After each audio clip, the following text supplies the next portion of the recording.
Tapi ketika saya masuk ke UKRIM, ikut KKR, padahal masuk UKRIM itu pengennya tidak untuk selamanya di UKRIM, itu hanya batu loncatan saya bisa ke sekolah negeri. Tapi akhirnya dijaring Tuhan dalam sebuah KKR bahwa kamu harus dilahirkan kembali. Dan dari situlah saya punya pengalaman dan menguatkan pengalaman tertulis saya waktu saya kursus Alkitab tertulis dengan waktu SMA itu. Jadi di situ saya meyakini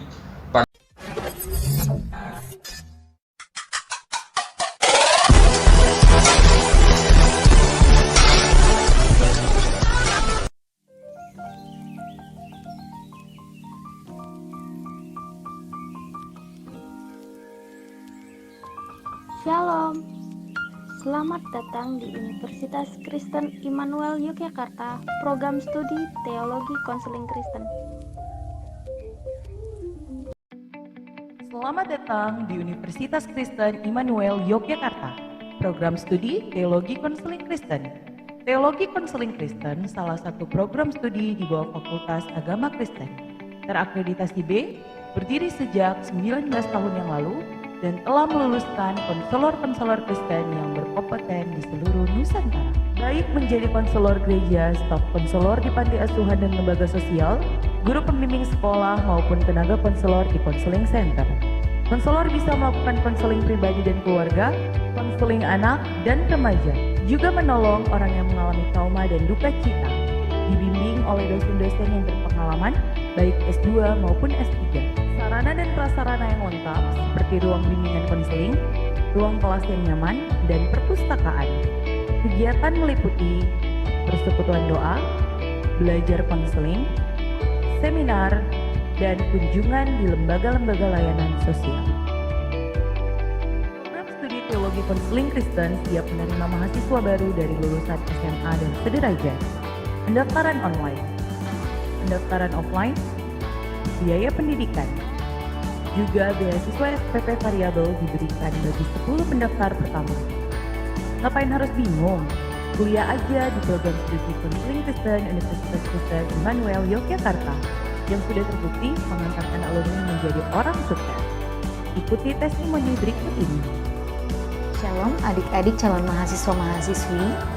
Permasalahan di dunia semakin kompleks. Dunia sedang mencari orang-orang yang bisa menjadi jawaban atas permasalahan kehidupan manusia. Karena itu, saya mengajak adik-adik semua untuk bergabung bersama dengan kami di Universitas Kristen Immanuel, Prodi Teologi Konseling Kristen, untuk sama-sama diperlengkapi menjadi konselor-konselor Kristen yang handal dan dapat menjadi jawaban atas permasalahan kehidupan manusia. Mari bergabunglah bersama dengan kami. Tuhan Yesus memberkati. Saudara yang dikasihi Tuhan, perkenalkan nama saya Veronica Devian, saya alumni dari Prodi Teologi Konseling Kristen Angkatan 2014. Dan saat ini saya mengajar pendidikan inklusi atau pendampingan untuk anak-anak berkebutuhan khusus. Dan pada kesempatan kali ini, saya ingin mengajak saudara-saudara untuk bergabung dengan kami di Prodi Teologi Konseling Kristen. Karena di dalamnya kita akan diperlengkapi menjadi konselor yang kreatif dan berintegritas sesuai dengan karakter Kristus. So, tunggu apa lagi? Let's join us. Tuhan Yesus memberkati.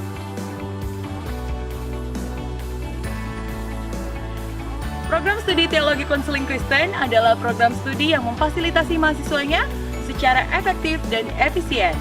Selain itu, program studi Konseling Kristen tidak membatasi mahasiswanya dalam kegiatan mahasiswa. Kuliah jalan, pekerjaan jalan, semuanya lancar. Kami tunggu kehadiran kalian di Prodi Konseling Kristen Universitas Kristen Immanuel. See you!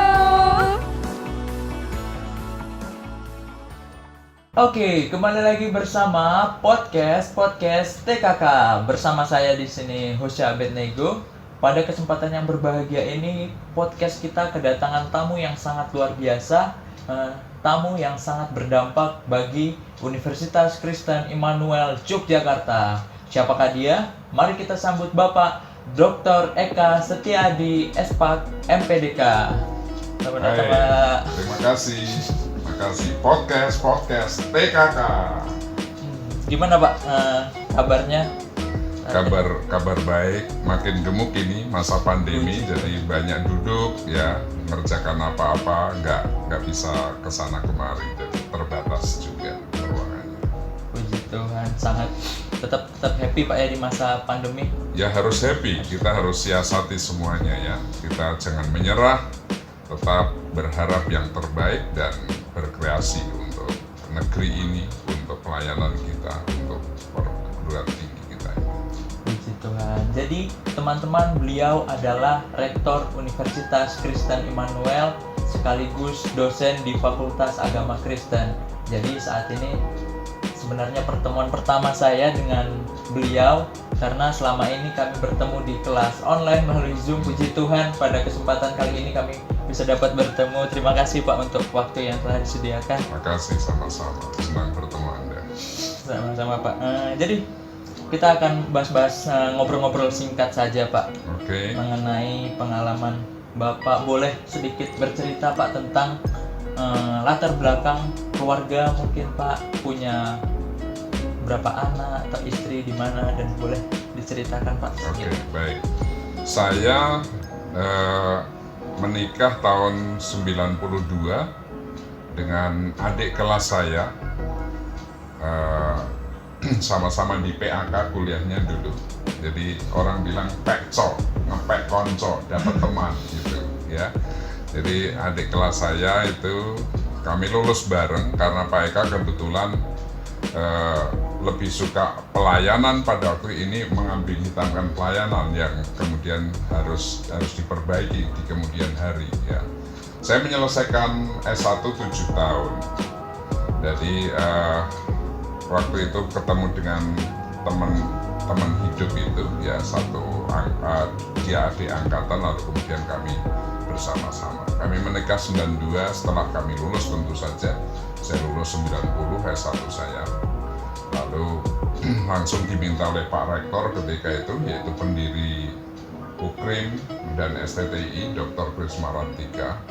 Beliau rektor dan meminta saya bergabung untuk menjadi dosen tetap dan melayani di UKRIM. Anak kami 3, yang 2 sudah selesai dari UKRIM juga. Jadi saya lulusan UKRIM S1-nya, istri saya UKRIM, 2 anak kami lulusan UKRIM dari TI keduanya, laki-laki dan laki-laki. Dan yang ketiga ini baru kuliah di Teknik Sipil UKRIM juga. Baru semester ke berapa ini? 5 ya? 5 atau 6? 5 ya. Semester ke-5. Puji Tuhan, berarti keluarga UKRIM semua Pak ya? Ya, seperti itu. Berarti darah daging UKRIM semua. Haleluya, haleluya. Baik Pak, kalau boleh tahu Pak, keluarga orang tua itu asalnya suku apa dan tinggalnya di mana? Kalau boleh diceritakan Pak. Nah, kebetulan memang dua-duanya suku Jawa. Ibu saya dari Temon, Kulon Progo yang sekarang ada bandaranya itu, Bandara Iya. Lalu kemudian bapak saya dari Salatiga, bukan salah semua ya. Jadi kalau Salatiga masih dapat 7 poinnya. Mereka sama-sama merantau ke Kabupaten Brebes. Ibu saya dulu pegawai Pegadaian, ayah saya guru SD negeri di sana. Lalu kemudian mereka bertemu di sana, makanya saya lahir di Brebes sampai usia 5 tahun, baru pindah ke Wates. Jadi saya dibesarkan di Wates mulai usia 6 tahun sampai tahun 83 lulus SMA, kemudian masuk ke UKRIM itu. Jadi dua-duanya orang Jawa. Tetapi ketika di UKRIM saya berkenalan dengan banyak orang dari luar Jawa, sehingga saya suka belajar bahasa dan menyesuaikan dialek-dialek, sehingga saya sedikit banyak 1-2 kata tahulah dengan teman-teman itu. Ketemu orang Nias, ketemu orang Toraja, saya pakai bahasa sedikit-sedikit dari mereka, juga salamnya, seperti itu. Relasi yang tinggi Pak ya, jadi mengetahui semua bahasa. Iya, karena komunikasi hal yang penting ya. Tuhan Yesus saja tidak memakai bahasa surga ketika datang ke Galilea. Dia pakai bahasa setempat. Jadi di mana bumi dipijak, di situ langit dijunjung. Seharusnya itu menjadi filosofi dari pelayanan kita, sehingga kita tidak berkhotbah atau mengajar dengan bahasa asli, meskipun kita tahu bahasa asli itu penting, tetapi kita harus mengkomunikasikannya sehingga mendarat pada orang yang kita layani dengan bahasa setempat, bahasa yang dimengerti. Ya berarti kalau saya tangkap Pak, dimanapun kita menginjakkan kaki itu berarti kita harus ngikutin aturan yang di situ Pak ya. Ya, Apapun keadaan daerah situ. Ya, Saya seperti pernah dengar ada pepatah orang mengatakan, jika engkau lagi di kandang domba, jadilah seperti domba. Jika engkau lagi di kandang hewan lain, harus jadi sedikit seperti Ya. itu. Tapi bukan harus jadi hewannya Pak. oh nggak harus. Saya kira itu filosofi bagaimana hidup, kita memakai apa yang ada di setempat. Ya. Baik Pak. Bapak ini memiliki nama kan Eka Setiaadi Pak. Boleh cerita Pak, atau mungkin ada sejarah dari nama Bapak itu, ataukah ada pernah pergantian nama atau bagaimana Pak, kalau boleh tahu mengenai nama Pertanyaan Bapak? yang bagus, sangat jarang itu ditanyakan oleh orang. Bahkan teman-teman saya yang orang Jawa pun tidak tahu arti nama saya itu. Padahal itu jelas nama Jawa. Eka atau Eko itu artinya satu. Setya itu setyo itu setia, sama saja, faithful. Lalu kemudian adi itu sesuatu yang lebih baik daripada yang biasa yang baik. Jadi ada adi kuasa seperti itu, ada Jumat adi, ya kan? Jadi hal-hal yang lebih baik dari yang baik, super lah seperti itu. Adi kuasa kan super power ininya, bahasa Inggrisnya ya. Jadi diharapkan anak pertama ini memiliki kesetiaan yang lebih dari yang lain. Yang lain itu siapa? Paling tidak adik-adiknya nanti, sehingga akan menjadi contoh dalam kesetiaan. Makanya ketika saya sudah mulai merasa tidak setia, saya malas, saya merasa ragu, merasa saya diingatkan oleh filosofi dari nama yang diberikan ayah saya tersebut ya, Eka Setiaadi. Ya. Berarti teman-teman kita belajar dari Bapak ini orang yang setia. Bukti dari kesetiaannya, istrinya tetap satu Pak ya? Ya. Tidak ingin bertambah Pak.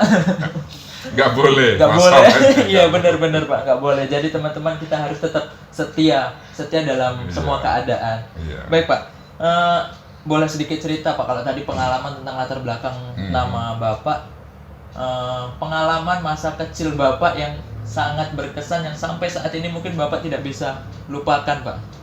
Mungkin ada Apa ya, terlalu banyak ya kalau mengingat apa yang diceritakan oleh orang tua ketika saya belum banyak tahu. Misalnya saya pernah tinggal di lingkungan di Brebes, itu orang suka togel ya, toto gelap itu loh, nomor buntutan itu loh ya, 2 angka, 3 angka, 4 angka. Ada juga sistem warna di sana. Jadi saya pernah ketika usia 3 tahun sampai 4 tahun itu, apapun yang saya ucapkan itu besok keluar. Misalnya 347, padahal saya nggak ada yang memberitahu, pokoknya sedang belajar angka toh, 347. Nah ada yang niteni itu menandai, ini yang kemarin dibilang si Eko, kok keluar. Lalu besok lagi saya, nomornya berapa? 78. Asal saja, besok keluar lagi 78 seperti itu. Jadi saya pikir saya ini apakah saya punya kemampuan lebih, tapi kemudian terdengar sampai ke gereja bahwa anaknya Pak Cipto Hadi Kumoro, itu nama ayah saya, akan jadi dukun. Padahal bapak saya adalah seorang majelis gereja. Wah, jadi heboh gitu loh. Jadi itu hanya diceritain, saya tidak mengingat itu. Juga tentang warna, misalnya merah kuning. Besok yang ketemu ya misalnya 78 dan warnanya merah kuning seperti itu. Besok lagi hitam, dua-duanya hitam seperti itu. Itu contoh ya, saya kira itu menarik sebagai anak kecil ya yang punya kemampuan lebih. Dan tiap hari itu ada jajanan datang. Ibu saya mula-mula tidak tahu kok orang bermurah hati. Lalu kemudian mainan, banyak sekali mainan yang didatangkan sebagai ucapan terima kasih. Tapi mereka tidak pernah tahu untuk alasan apa saya diberi sesuatu itu. Lalu akhirnya ibu saya mengetahui itu dari tetangga-tetangga bahwa anakmu punya kemampuan lebih dan memperkaya orang-orang tetangga itu. Berarti itu ceritanya membawa berkat bagi orang lain, tapi secara tidak bagus juga Pak. Nggak baik seperti itu. Jadi jangan dicontoh teman-teman. Jangan sekali-sekali mencoba untuk main togel dan sebagainya itu. Jangan. Bukan tentang itu ya itu kan pengalaman itu. Menarik, ya. Berarti emang kelahiran Bapak membawa dampak juga bagi keluarga Pak.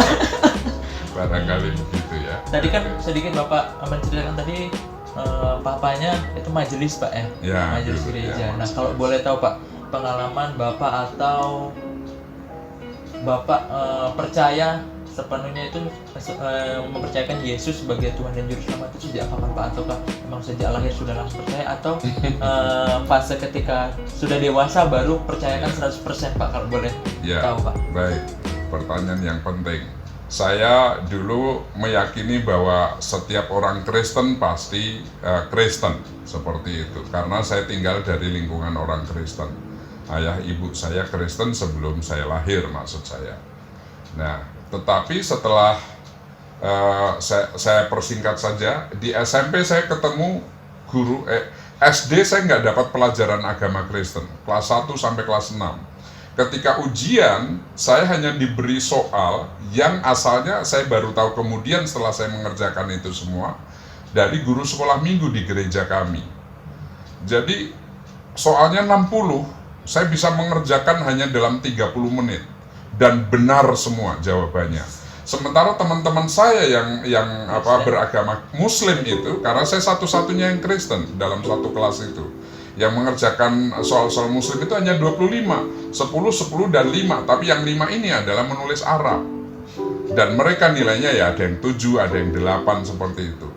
Itu kali pertama di SD kami, ada seorang anak yang non-Islam, karena mayoritas Islam, nilai agamanya harus 8. Kenapa? Karena ujian saya dapat 10. Katanya kalau 10 itu milik malaikat, 9 itu miliknya pendeta, nah ini 8 anak atau calon pendeta barangkali seperti itu. Jadi nilai saya bagus di situ. Nah, lalu agama Kristen di SD itu, di SD itu saya sempat sekolah di SD Bobkri. Bobkri itu SD Kristen, Badan Usaha Pendidikan Kristen Republik Indonesia, itu bahasa Belanda. Hanya 2 tahun. Tetapi kemudian kelas 3 sampai kelas 6 saya di sekolah negeri yang tidak ada murid Kristennya sama sekali. Kemudian SMP-nya SMP Bobkri, SMA-nya SMA Bobkri. Di SMP saya dapat guru yang baik, di SMA dapat guru yang baik, sehingga saya dibimbing dengan sangat baik dalam kerohanian. Di SMA saya mengikuti sekolah kursus Alkitab tertulis. Ada 3 kursus Alkitab tertulis dari Yalki Jakarta, dari Pusat Hidup Baru Solo, dan LMB Lembaga Media Baptis. Itu ada 2, yang satu Bandung, yang satu Semarang. 4, satu lagi Kalam Hidup. Jadi 4 kursus Alkitab tertulis saya ikuti sampai tuntas dan sampai tingkat advance, artinya boleh mengajukan sejumlah pertanyaan bebas. Akhirnya disitulah saya dibimbing untuk terima Yesus secara pribadi. Jadi secara tertulis sebetulnya di situ saya mulai percaya Yesus secara pribadi. Tetapi ketika saya masuk ke UKRIM, ikut KKR, padahal masuk UKRIM itu pengennya tidak untuk selamanya di UKRIM, itu hanya batu loncatan saya bisa ke sekolah negeri. Tapi akhirnya dijaring Tuhan dalam sebuah KKR bahwa kamu harus dilahirkan kembali. Dan dari situlah saya punya pengalaman dan menguatkan pengalaman tertulis saya waktu saya kursus Alkitab tertulis dengan waktu SMA itu. Jadi di situ saya meyakini tanggal yang saya yakini adalah tanggal 28 Februari atau 1 Maret tahun 1984. Ya, 84. Karena saya masuknya kan September 83. Lalu kemudian itu Maret, artinya tahun berikutnya, semester 2. Mestinya saya siap-siap untuk kuliah di negeri lagi. Tetapi ikut KKR, teman-teman aja apa itu KKR nggak ngerti, tapi kemudian dijaring oleh Tuhan. Berarti bukan dijaring oleh manusia Pak, yang langsung. Iya, Tuhan ya melalui pendeta juga, pendeta dan juga artis-artis yang menyanyi waktu itu ya. Ada trio yaitu pendeta Ade Manuhutu, Yonas Soisya, waktu itu belum pendeta semua, lalu Melki Guslo, ditambah lagi dengan Grace Simon, itu artis yang waktu itu memang populer untuk KKR. Berarti kalau yang saya tangkap Pak dari pengalaman Bapak, Tuhan itu tidak pernah salah menempatkan kita Pak ya. Awalnya Bapak tadi ingin semester 2-nya pindah ke negeri lagi. Cuman Betul. dijamah oleh Tuhan di situ, Pak. Ya, seperti Yunus lah. Yunus diminta ke Niniwe, dia malah pergi ke Tarsis. Seolah-olah kan program Tuhan gagal ini, setan yang menang. Tetapi Tuhan itu maha kuasa. Bisa saja dia buat apa, kapal turbulensi, ada badai, ada apa, kemudian dibuang. Maksud Yunus supaya dia mati saja. Ya kan? Program kedua lagi dari Tuhan gagal. Oke Tuhan, Engkau membuat badai, sorry ya, saya nggak akan kembali, saya akan dibuang ke laut dan saya mati. Bye Tuhan, saya tidak akan ikut Engkau, tidak akan pergi ke Niniwe. Nyatanya Tuhan sediakan apa? Ikan besar, bawa dia kembali ke daratan Timur Tengah dan akhirnya tetap kembali ke jalan Tuhan itu. Saya kira itu, meskipun kita merasa keliru pilihan, meskipun kita merasa terpaksa pada awalnya, tapi itu salah satu jalan bagaimana Tuhan mengangkat kita atau mengarahkan kita sebetulnya kalau kita peka itu. tinggal gimana lagi berarti kita merespon itu tadi, Pak ya. Ya. Tuh, teman-teman, buat teman-teman mungkin ada yang merasa aku salah kampus kayaknya, atau aku salah ngambil jurusan kayaknya, percaya bahwa sebenarnya Tuhan itu mau proses teman-teman di tempat itu. Sama seperti Bapak ini tadi bercerita, Bapak ini bercerita semester 2 akan pindah lagi ke negeri, tapi tahunya Tuhan jamah di situ. Dan pertanyaan berikutnya lagi, Pak, pengalaman Bapak berarti kan setelah percaya dengan Yesus, pengalaman Bapak mengenai terjun ke dunia pelayanan, Pak, itu bagaimana, Pak? Apakah datar saja atau Wah, tidak. Saya pada awalnya itu orang yang sangat minder, orang yang ya karena dulu sering dibully baik oleh ayah saya, mungkin gitu aja nggak bisa, misalnya seperti itu. Jadi bukan didorong, dimotivasi supaya kuat atau apa, diberi penghargaan, ayo kamu bisa pasti. Bukan gitu, tapi sering lebih ke pembulian itu, ya, bullying. Juga oleh orang-orang sekitar, kan di sekitar kita ini kalau ada kecelakaan, kita kejeglong atau apa, wah malah disorakin seperti itu, toh kayak kurang tontonan kan, gitu seperti itu. Itu masa kecil saya kenyang dengan yang kayak gitu. Nah, sampai saya berdiri di depan umum itu saya sulit. Artinya saya harus menyembunyikan wajah saya seperti itu, ya. Tetapi kemudian saya belajar dari paduan suara awalnya itu. Paduan suara STI Ukrim pada waktu itu digabung, ya. Jadi ada sekitar antara 40 sampai 70 orang. Bahkan kami pernah touring Jawa Bali, ada 9 kota yang kami kunjungi, mulai dari Solo, kemudian ke Madiun, ke Malang, Surabaya, Denpasar, lalu kembali lagi ke Jogja, ke Semarang, Cirebon, Jakarta, Bandung, seperti itu. Jadi ada kira-kira 9 kota kami kunjungi dalam waktu 3 minggu waktu itu. Nah, dari situlah saya dapat bimbingan bagus di situ. Ibu Esther Nasrani, pemimpin paduan suara kami. Itu coba, siapa yang tinggi-tinggi itu? Kenapa kok tunduk? Coba tegak. Nah, lalu kemudian kami dilatih karena ternyata yang minder seperti itu ada beberapa orang. Coba kalau kalian minder, lihat ruangan itu. Jadi lihat dari sudut sini sambil sudut sana, sambil mengambil napas. Tapi ambil napasnya jangan seperti, juga melepaskan napasnya jangan seperti itu. Tapi melepaskan nafasnya sambil senyum. Jadi gini. Nah, itu balik lagi dan itu menolong. Di paduan suara itulah saya berani tampil, akhirnya dipercaya membaca Alkitab karena ada oratorio itu. Ada bagian paduan suara, kemudian narasi, paduan suara, narasi. Saya membawakan beberapa ayat dan ya puji Tuhan, belajar dari situ maka berani. Dari paduan suara yang 70 orang, kemudian saya bergabung dengan yang 12 orang. Dari 12 orang bergabung yang 7 orang, itu vokal group namanya. Kemudian trio, kemudian solo ya kalau nyanyi, solo. Jadi saya akhirnya berani solo juga dan ya akhirnya berkhotbah juga seperti itu. Itu pengalaman dari step by step sejak tahun 84 sampai 90 lah proses itu, saya kira. Berarti cukup banyak, Pak, ya perjalanan Bapak di dunia pelayanan juga. Mengenai tadi saya tangkap itu berarti Bapak orangnya awalnya kurang percaya diri, Ya. jadi bisa menaikkan tidak nunduk lagi Pak ya? Iya, ya karena dilatih ya bahwa dilatih dan juga diingatkan citra diri. Kamu itu pelayan Allah, kamu itu hamba Allah, kamu berharga di mata Allah. Sehingga dilatih itu. Lihat orang-orang itu membutuhkan pelayananmu. Jadi jangan nunduk. Lihat ke depan. Beri kepercayaan, beri keyakinan yang pasti seperti itu. Apalagi kita anaknya dari pemilik surga Pak, harus lebih raja gagah. di atas segala raja. Sedangkan anaknya Bapak Presiden aja pasti pede kan, karena Ya, apalagi ya, kita anaknya pemilik surga harus Betul. lebih berani dan gagah. Ya, pede tapi ya apa ya, secara psikologis itu isu yang penting, pede percaya diri. Tetapi saya lebih memaknai bahwa itu karya Roh Kudus di dalam hati. Jadi setelah seseorang percaya Yesus, lahir baru, lalu kemudian diberi kemampuan-kemampuan baru, sehingga itu yang akan menolong kita merasa percaya diri.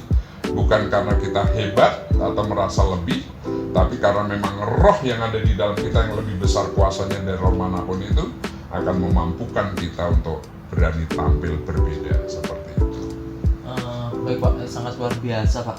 Nah, mengenai ini Pak, nah, setiap manusia itu pasti pernah mengalami gagal dan berhasil. Dan apakah Bapak pernah mengalami kegagalan? Kalau jika pernah Pak, bagaimana Bapak merespon tentang kegagalan tersebut? Iya, ada orang yang bilang gagal itu sukses yang tertunda, ya seperti itu. Entah itu hiburan atau sekedar kata-kata. Kalau dibilang saya bodoh, tidak. Buktinya saya, indeks prestasi saya ketika itu meskipun lewat dari 6 tahun, 7 tahun baru selesai, indeks prestasi saya di atas 3,5 akumulasinya itu. Tetapi kenapa saya terlambat? Masalahnya sepele, saya tidak punya mesin tik. Di STI Ukrim itu yang sedang skripsi kala itu ada sekitar 50-an orang, 57 atau 58. Mesin tik hanya ada 12. Kalau dibulatkan 60 yang ambil skripsi dibagi 12 hanya 5. Apa artinya? Dalam 12 orang itu 12 mesin tik itu dipakai oleh 5 orang. Itu pada saat yang sama. Nah, bagaimana ini bisa merata? Ada memang orang yang rajin atau karena baik lalu kemudian dia dapat pinjaman terus-menerus.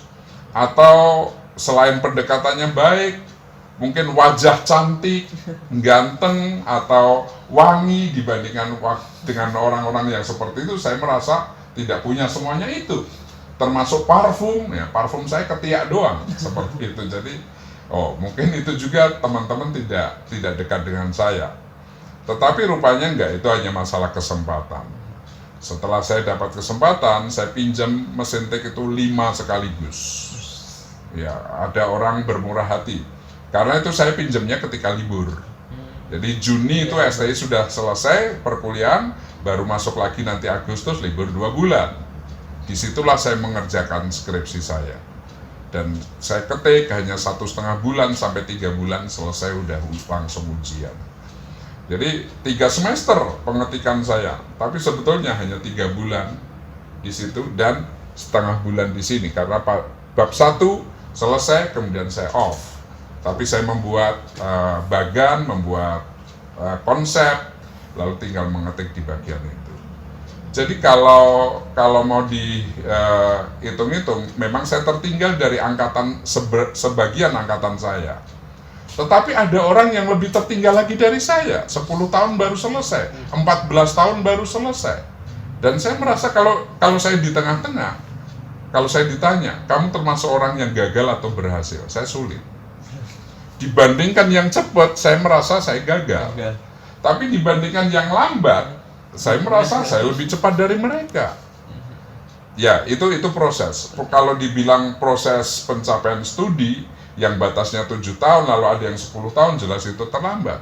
Saya masih pas, karena 7 tahun. Ya, 4-7 tahun untuk S1 itu. Tetapi ada orang yang lebih cepat, yaitu 5 tahun sudah selesai, berarti lebih cepat dari saya. Tapi dalam kegagalan atau kesuksesan itu tetap ada sesuatu yang kita belajar daripadanya. Jadi ada orang bilang blessing in disguise, ada berkat di balik penderitaan yang sedang terjadi. Karena penderitaan itu akhirnya membuat kita lebih dewasa, kita lebih menghargai kesempatan, kita menghargai bagaimana komunikasi dan lain sebagainya yang mungkin tidak dimiliki oleh orang yang lancar-lancar itu, oleh yang merasa sukses atau dibilang tidak gagal seperti kalaupun saya dikategorikan gagal. Tapi hidup ini bukan sebuah titik. Hidup ini sebuah bidang atau sebuah garis.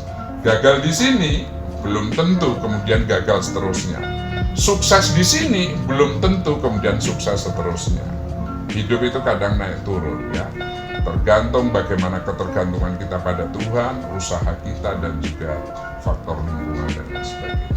Seperti itu. Berarti kegagalan itu tinggal kita juga kembali lagi meresponnya Pak Ya, bisa dan perspektif kita mau melihat yang mana, karena kan tidak hanya satu unsur ya. Kalau satu unsur saja mungkin saya bisa dikatakan gagal, tapi saya belajar dari unsur yang lain, jadi saya berhasil dengan yang itu. Berarti buat teman-teman di luar sana juga mungkin saat ini merasa gagal, bahwa ternyata di bawah teman-teman itu masih ada yang lebih gagal lagi. Tinggal betul, kita gimana rasa bersyukur kita masih diberikan kesempatan. Betul. Berarti pada zaman Bapak lumayan susah Pak ya, kuliah harus mesin tik kalau ada. Wah, misalnya ya satu HVS itu katakan ada 13 baris tuh. Kita sudah sampai baris ke-10 ini. Kemudian kita sambil ngantuk memaksakan diri di baris ke-11-nya salah. Udah, lembar ini dibuang, ngetik lagi dari awal. Iya, ngetik lagi yang sama. Belum lagi nanti kalau direvisi sama dosen. Ya, jelas. Atau mesin tiknya dipinjem, diganti. Jatahmu sudah selesai. Kan hanya 1 jam kamu pakai mesin tik. Belum selesai apa-apa. Sudah harus pindah mesin tik kepada orang lain.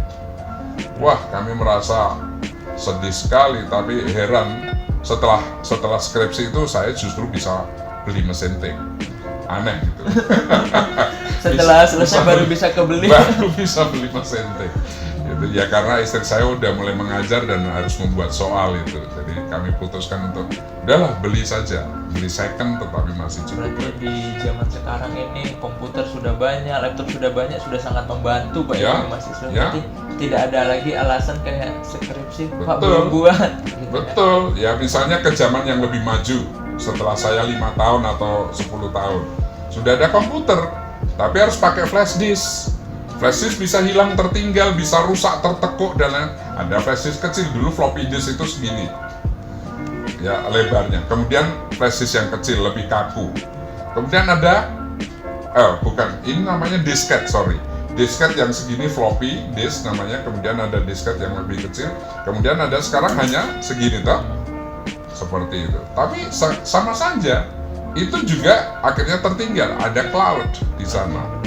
Sehingga penyimpanan itu, makanya kalau orang zaman sekarang lalu kemudian beralasan, Pak maaf di HP saya error semua, ini error semua. Wah, ini berarti belum bisa menggunakan sumber yang sudah ada dengan sangat baik. Ya, jangan hanya menyimpan di HP, simpan di email. Simpan di WA bayangan, membuat WA grup. Rekrut aja satu orang, kita bikin grup ya, tapi setelah itu kamu saya tendang. Loh gimana Kak? Ya karena ini hanya untuk arsip. Udah kirim aja ke arsip ini, seolah-olah kita ngirim ke grup.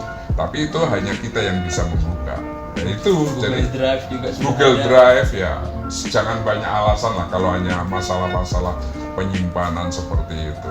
Bisa kelabui, bisa diakali supaya lebih baik lagi. Jadi di zaman yang semakin canggih ini tidak ada lagi alasan belum sempat Pak, hilang Pak.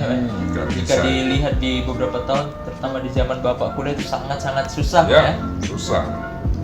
Bagaimana Bapak menjalani hidup sampai saat ini tetap semangat, optimis semangat Pak? Banyak di luar sana teman-teman mungkin ada yang keluarganya, terutama di masa pandemi Pak ya, itu kita lihat berita ada yang bunuh diri karena stres, harus mengakhiri hidupnya karena tertumpuk utang di masa pandemi. Itu bagaimana Bapak tetap bisa merespon semangat dalam hidup Bapak? Oke, saya mulai dari yang terakhir, bagaimana semangat kalau punya utang. Nah kebetulan kami memang dulu tidak punya hutang. Sebelum istri saya jadi pegawai negeri itu, kami nggak punya hutang. Belajar hidup mencukupkan diri sendiri. Meskipun itu tidak mudah, ya tidak mudah. tidak mudah, bahkan kami merasa seperti bukan orang sosial. Yang saya maksud bukan orang sosial itu begini. Ketika jabatan saya kepala biro adak, jadi saya sudah di UKRIM itu bekerja di UKRIM sekitar 10 tahun, itu saya masih pakai sepeda ontel. Menjadi dosen, bergelar S2, naik sepeda ontel. Lalu ketika saya ditanya, apa kamu nggak pengen motor? Oh pengen, udah lama mendoakan, tapi nggak ada yang kasih ya. Ya beli pakai apa? Ya, uangnya itu pas-pasan maksud saya. Bahkan ketika ada anak karyawan yang misalnya baru lahir, ada karyawan lain yang menikah, saya nggak bisa pergi menyumbang karena nggak ada uang untuk itu. Jadi ya sudah, pejam mata saja. Tetapi jangan sampai kami sendiri nggak bisa apa-apa. Jadi keuangan yang ada itu hanya pas untuk ngontrak, atau ngontrak kita pinjam dulu ke kakak dari istri saya biasanya, lalu kemudian nanti mengangsur. Pinjamnya 300 katakan, untuk 2 tahun karena kontrakan waktu itu tidak mahal. Untuk 2 tahun 150. Saya punya target yang 150 ini harus bisa kita lunaskan. Yang 300 ini harus kita lunaskan dalam 1 tahun. Jadi nabung seperti itu. Nah, itu kalau dengan utang ya. Lalu kemudian kalau dengan hidup gantung diri, bunuh diri, saya kira orang semacam itu sudah sulit melihat ke depan bahwa hidup ini untuk apa, hidup ini untuk siapa. Itu yang saya kira kurang didalami. Kalau kita tahu bahwa Tuhan mengutus kita ke situasi di tengah-tengah kita yang memang sulit, ya kita yang harus bertahan dan kreatif. Ya, lalu kemudian menyerahkan segala sesuatunya pada Tuhan. Saya masih ingat ilustrasi yang Dr. Prisma Rantika almarhum sampaikan itu. Kalau you kesini mentok, Dek, pintu itu tertutup, jangan lupa ini masih ada jalan tembok ke sana. Jalanlah ke sana. Siapa tahu you belok ke sana ternyata ada pintu terbuka di situ yang memang tidak tampak dari sini. Jadi perlu keberanian untuk melangkah ke sana. Melihat ada celah nggak kira-kira untuk masuk. Oh, ternyata di sini pintunya. Atau Anda pergi ke ruang yang 2 lantai. Ya di sini nggak ada yang jaga. Ya kan, ada meja untuk jaga satpam, tapi satpamnya sedang ke belakang jadi nggak ada yang jaga. Lalu Anda cuma gini, kok nggak ada orang, lalu kemudian Anda pulang. Salah. Anda mestinya coba naik ke atas itu. Kalau ketemu seseorang tanya, saya mau ke kantor si Anu, saya mau bertemu si Anu. Oh, jalannya ke sini. Oh, rupanya betul ke sana. Tapi kalau Anda hanya mentok di sini, mana kok nggak ada jalan? Itu nggak menyelesaikan masalah. Jadi perlu berani, perlu kreatif, lalu kemudian melangkah. Pak Kris juga pernah mengatakan, dan ini sangat menghiburkan saya ketika itu saya masih muda. Orang muda berhak keliru. Artinya apa? Kalau kita orang tua, kita harus mengarahkan orang muda ini. Karena dia tidak harus tampil perfect di kemudaannya itu. Kalau dia keliru, kita arahkan supaya dia akan menjadi matang dan lebih baik lagi. Saya kira itu. Jadi jangan merasa kita sendirian. Tuhan sedang mengutus kita di situasi yang sulit. Tuhan beserta kita, namanya juga Immanuel, ya kan? Tuhan beserta kita. Hanya kita saja nggak melihatnya atau nggak peka. Terus menunggu, pasti Tuhan akan cukupkan dalam waktu-waktu tertentu yang di kemudian hari. Itu keyakinan saya. Berarti kalau yang sedang kita hadapi pintu di depan itu merasa tertutup, harus ke kanan atau ke kiri kita lihat, Pak? Ya, cari celah, cari peluang. Siapa tahu di sebelah sana ada yang terbuka seperti itu. Berarti ya emang di dalam Tuhan tidak ada yang mustahil, Pak. Meskipun kata manusia, udah kamu itu nggak bisa lagi. Betul. Tapi di dalam Tuhan itu masih ada jalan keluar. Ada, Pak. Pasti ada jalan keluar. Sangat luar biasa, Pak. Nah,